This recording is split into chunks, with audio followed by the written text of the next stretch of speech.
So you've got this great business idea, right? But how do you turn it from just an idea into something real, something legal, fundable, and trustworthy? Well, you've come to the right place. Today, we're breaking down the ultimate 2025 blueprint for registering a private limited company in India. Having a vision is one thing, but actually building a company? That takes a solid foundation. And in India, for most serious entrepreneurs, that foundation is the private limited company. Getting this structure right from day one, it's absolutely critical for your long-term success. So, why is everyone so obsessed with the private limited company structure? Well, it's the most popular and credible for a reason.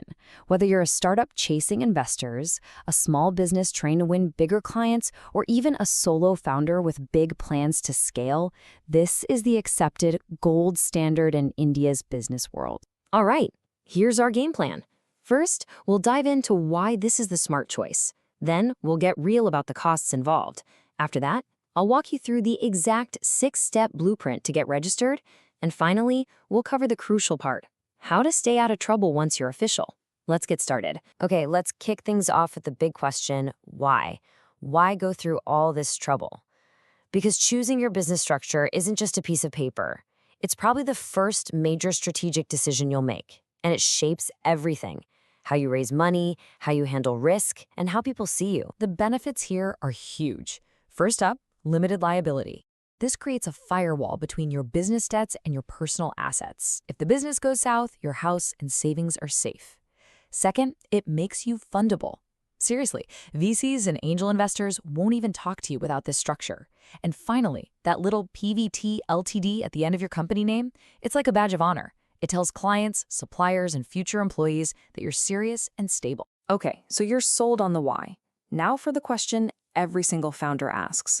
What's this actually going to cost me? Let's talk numbers. The all-inclusive typical cost will land you somewhere between 6,000 and 30,000 rupees. Now, I know that's a pretty wide range, so let's break down exactly what drives that number up or down. 3 main things will affect your final bill. First, authorized capital. Here's a pro tip. Start low, like with 1 lakh rupees. The government fees jump up once you go over 15 lakhs, and you can always increase it later. Second, stamp duty. This is the silent tax ninja, because it changes completely depending on which state your registered office is in. And third, professional fees. My advice? Don't just go for the cheapest option.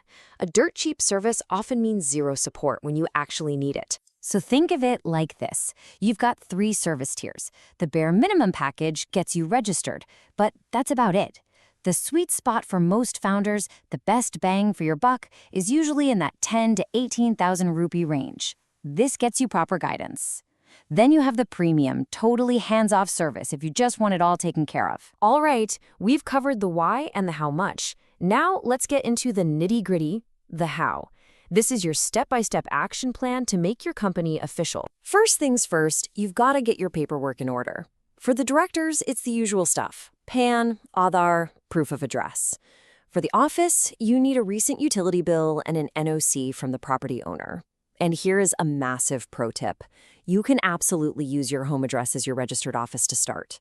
This can save you a ton of time and rental costs right at the beginning. The whole process now runs through one central government portal called Spice Plus.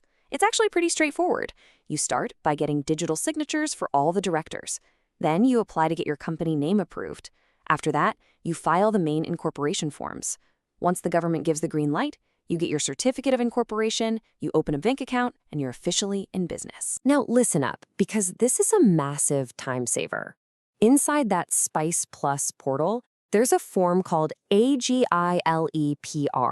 This thing is a game changer. It lets you apply for your GST number, your EPFO registration, and even a bank account at the exact same time as your company registration. It bundles it all into one step. It's brilliant. And at the end of this journey, you get this, the Certificate of Incorporation. Think of it as your company's official birth certificate. It's the golden ticket.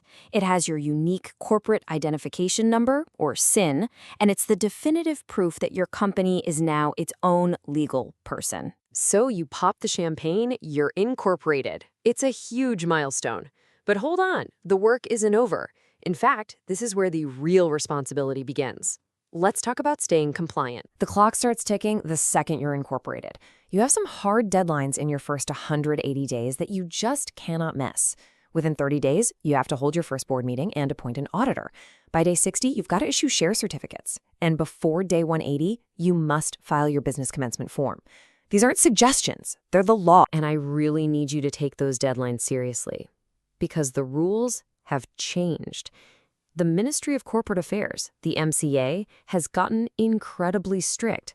The old days of being a little casual with compliance, they are over. To give you an idea of how serious this is, just look at this one example. If you miss a single director's annual KYC filing, that's an immediate flat penalty of 5,000 rupees. No warnings, no second chances, just boom, you owe 5,000.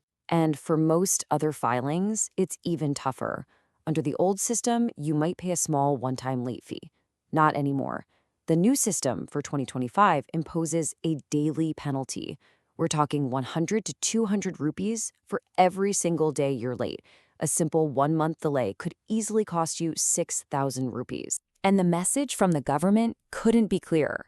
I forgot or I didn't know is not an excuse they'll accept. The legal duty to track these deadlines and get everything filed on time falls 100% on the company's directors. That's you. So there you have it. That's the complete blueprint for building your company's legal foundation in India.